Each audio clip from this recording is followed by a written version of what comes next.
The U.S. launched around 125 aircraft to strike Iran's three main nuclear sites: Fordo, Natanz, and Isfahan. The tip of the spear were six B-2 Spirit bombers, which took off from Whiteman Air Force Base in Missouri on the morning of June 21, 2025. In addition, around 30 cruise missiles were fired from U.S. nuclear submarines submerged in the region, hitting the underground nuclear enrichment facilities one after another. It might sound straightforward, but it's far from simple. These aircraft are massive fuel guzzlers and rely heavily on aerial refueling support to complete such long-range missions. And here's where it gets even more complex. The KC-135 Stratotanker aircraft, responsible for mid-air refueling, don't operate alone. They require protection provided by F/A-18 electronic warfare squadrons that escort the tankers and also help shield the B-2 bombers from detection and attack. More detail all in the video ahead. The mission begins in the quiet hours before dawn at Whiteman Air Force Base in Missouri, where the B-2 Spirit prepares for a flight that will span continents. While the stealth bomber is capable of flying non-stop with aerial refueling, pilot fatigue is a major consideration. To mitigate this, the U.S. has strategically positioned Allied air bases in Qatar, closer to Iran, and on Diego Garcia, and possibly forward operating bases such as Andersen Air Force Base in Guam, one of the most strategic U.S. military bases in the world.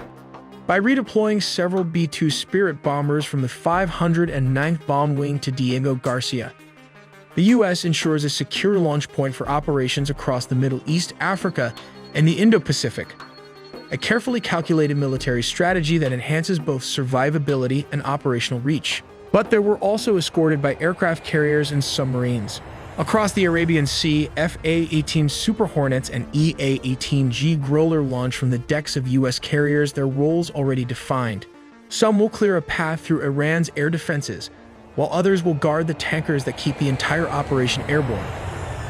The KC-135 Stratotankers, laden with fuel, loiter in friendly airspace over Saudi Arabia, but crews aware that their unglamorous task could mean the difference between triumph and catastrophe.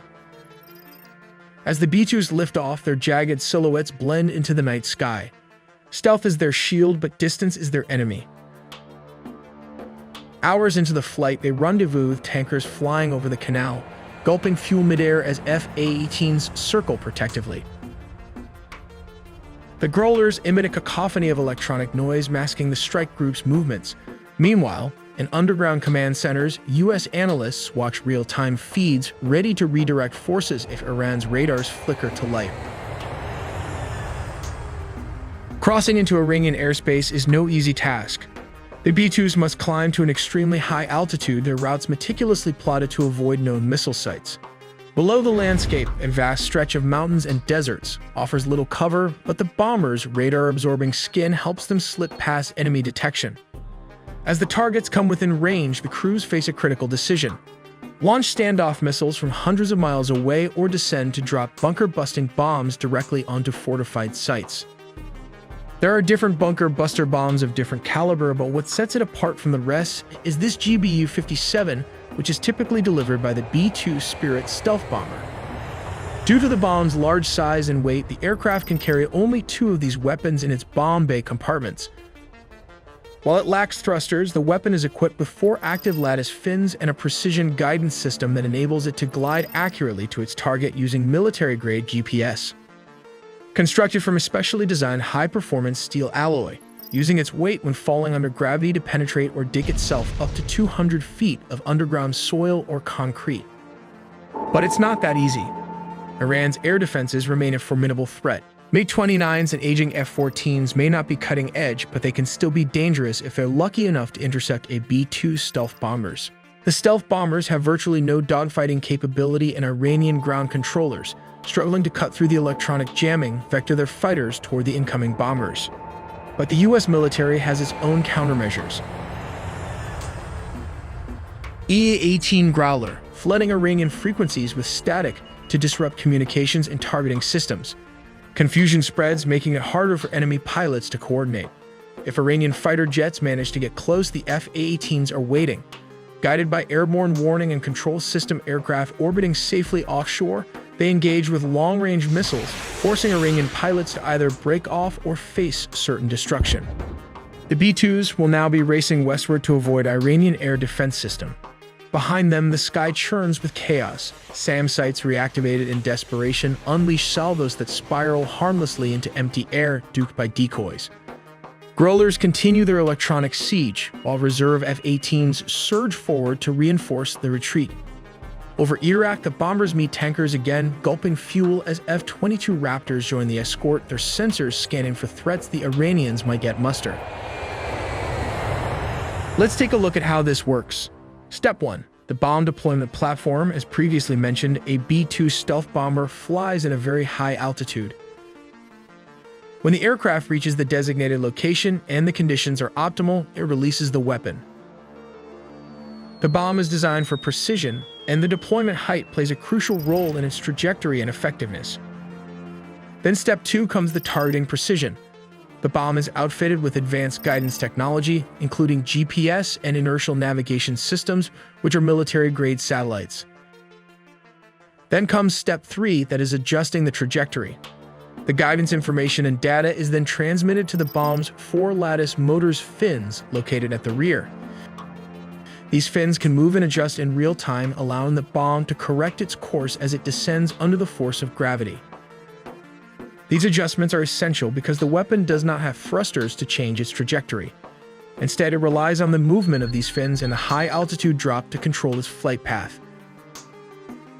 This is why the bomb must be deployed from a very high altitude so it has enough time and distance to adjust its trajectory accurately. Here comes the most difficult part, that is Step 4, impact and penetration. The bomb, known as the Massive Ordnance Penetrator, weighs approximately 30,000 pounds, which is around 14,000 kilograms.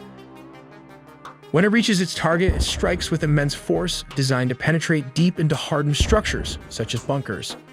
The energy upon impact allows the bomb to bury itself over 200 feet into reinforced concrete, ensuring it delivers its payload precisely where it is intended for maximum effect. Finally, Step 5 involves the tricky part of arming the weapon. It was installed with 2 SDB fuses. Double fuses are required as a backup. The first is for G-sensing and the second is the time delay fuse.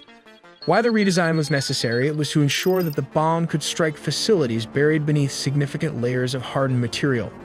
For this reason, the fuses are placed at the rear of the bomb to prevent them from being damaged.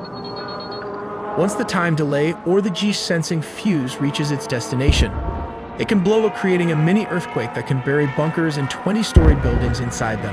Let's take a look at why Israel has been bombarding Iran's nuclear sites since June 13, 2025, yet has failed to penetrate them, and why the US had to bring in B-2 Spirit bombers to take out these heavily fortified bunkers. These nuclear facilities aren't just hidden, they're buried under layers of reinforced concrete and soil designed specifically to withstand most conventional attacks. Israel has been using its own bunker buster bombs, but they were only able to destroy the ventilation shafts. These weapons have not been able to fully penetrate Iran's most fortified underground nuclear sites. The aim is to chip away at the defenses layer by layer. This is where the B-2 Spirit comes and flies close to the target, open the bomb bay door, and drop the 30,000 bunker buster weapon without any interference from Iranian air defense system. Capable of deeper penetration, the outcome might have been more decisive, possibly damaging or even destroying the underground uranium enrichment facilities in one go. As stated, the US wants primary goal is to cripple Iran's nuclear program by hitting its most critical enrichment sites, specifically Fordow, Natanz, and Isfahan. Take Natanz, for example. This facility includes 6 above-ground buildings and 3 underground structures, 2 of which are large enough to hold 50,000 centrifuges, according to the Nuclear Threat Initiative. For this site, the U.S. Navy submarines launched 30 cruise and land attack missiles targeting this nuclear facilities, which didn't require deep penetration. When ready to launch, it will open of the hatch and the protective seal will break open. High-pressure air is pumped into the tube, and these are used to eject the cruise missile. The tip of the missile breaks the water's surface. The rocket boosters fire and propel the missile into its path. Boosters fall off as soon as the missile is out of the water. The main engine of the cruise missile will engage, and then it will automatically open its wing, just like the animation shown here. This is the results of the cruise missile damage at the top of the ventilation nuclear enrichment plant. They went far beyond surface damage, knocking out power on the lower levels where the centrifuges are housed. The above-ground section of the pilot fuel enrichment plant was also destroyed. Now consider Fordo. Unlike Natanz, Fordo is located deep underground and protected by extensive fortifications. Israel targeted it with advanced bunker-busting munitions, but the results were far less conclusive. Their bombs struggled to break through the dense shielding. This is where the US comes in and dropped around 12 GBU-57 on these sites. As you can see, it can punch around 200 feet underground, which is around a 20-story tall building. This means it can penetrate Fordo nuclear site. Required for deep penetration. This heavy, compact design enables it to break through over 200 feet of reinforced concrete, destroying Fordo nuclear enrichment facility. We make original videos from scratch, so please do subscribe and hit the notification bell for more videos.